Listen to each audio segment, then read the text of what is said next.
Welcome to Rappahannock Issues. I'm Tom Cohen. And I'm David Kerr. And we're going to be looking at topics that are of interest to our community, both regionally and to the state.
Welcome to Rappahannock Issues. I'm Tom Cohen.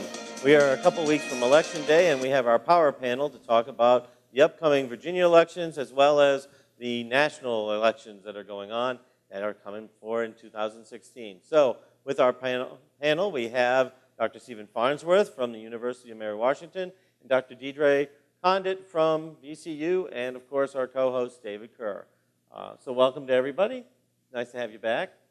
So looking at the Virginia race, the governor is trying to win over the Senate so that he will have more leverage in the Virginia legislature.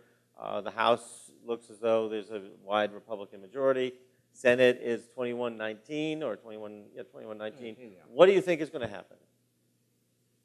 Anybody. Go ahead, jump in. Go ahead, Stephen. Okay. Well, what we're looking at here is the effectiveness of gerrymandering above all. I mean, it's important to remember that there are 40 Senate seats that are being contested, but we could really have this conversation about just two of them. You know, a race in Prince William County, another race in the Richmond suburbs that involve two retiring incumbents, one a Democrat, one a Republican. And when you look at those 38 other races that are really not very competitive, it really speaks to how, for many voters, this election is over before it even begins. And in those two races that do, I think, will determine the future of the Virginia Senate, whether it's 21-19 the way it is now, whether it flips, whether it's 2020. All of these factors are really going to depend on turnout questions. You have longtime incumbents retiring, challengers on both sides getting a lot of money and a lot of attention, but they really have to introduce themselves to the voters because neither race has a very well-known candidate in it. And equally concerning is the fact that in a late September poll, turns out 66% of Virginians have no idea there's an election coming in November. And so that tells you that we're going to have very low turnout. On average, you get about 30% turnout in an off-year, in a good off-year election. I would suspect that it's going to be even lower or creeping up maybe to that 30%. And part of that is the impact of gerrymandering. The other part is that there's not a lot at stake at this point in this election. And I think that's very bad for the citizens of Virginia. David? One question I'd like to throw back at you on that. The governor has put, it's hard to tell how much energy he's put into the state Senate races. One side said he's putting a lot of himself into it. Another seems to be he's hedging his bets so he doesn't look bad if the Senate doesn't go Democratic. How would you perceive his involvement in it? I think that he doesn't have a lot of control. And so what he did when he became governor was set himself up to be the fundraiser in chief. And so he's brought a lot of new, for the Democratic Party, money into the state for some of the races.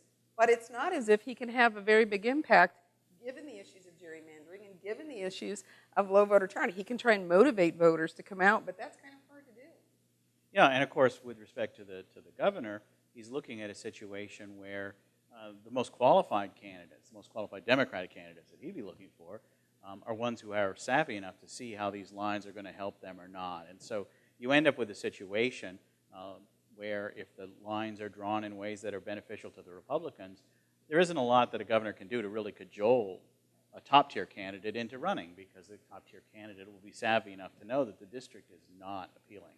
And as a result, you end up with a situation where you see just a handful of districts that can even plausibly be argued are competitive. And so they're going to get all the attention. Hundreds of thousands of dollars are going to go into these campaigns involving candidates who are not household names, but the McAuliffe operation is very good at raising money, but it can't possibly be very good at getting candidates because most of these districts are over before they begin these elections. Well, and it's interesting because with the raising of money, some of the latest statistics, it's only a little bit higher than what McDonald was able to raise, which I think to a certain extent is disappointing for the Democrats because the idea was he would come in with all this ability to raise a lot of money for them, and it's not as much as I think that they really would like to.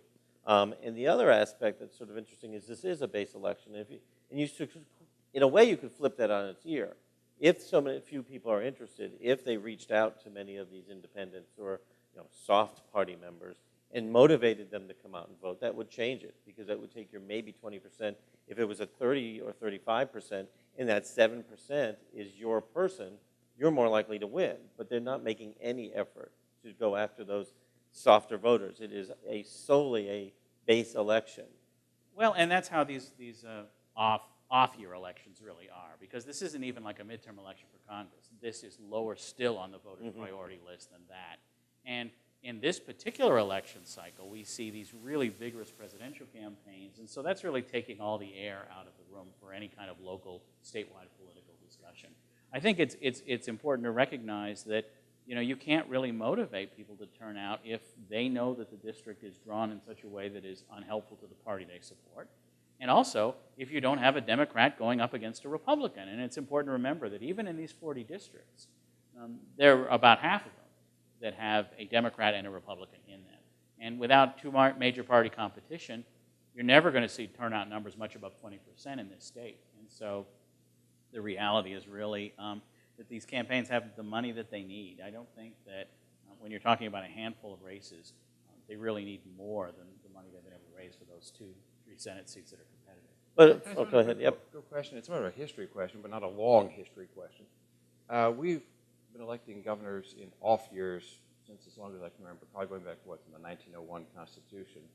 And we're one of the few states that has off-year elections for the state Senate and the House. One of five. Yeah.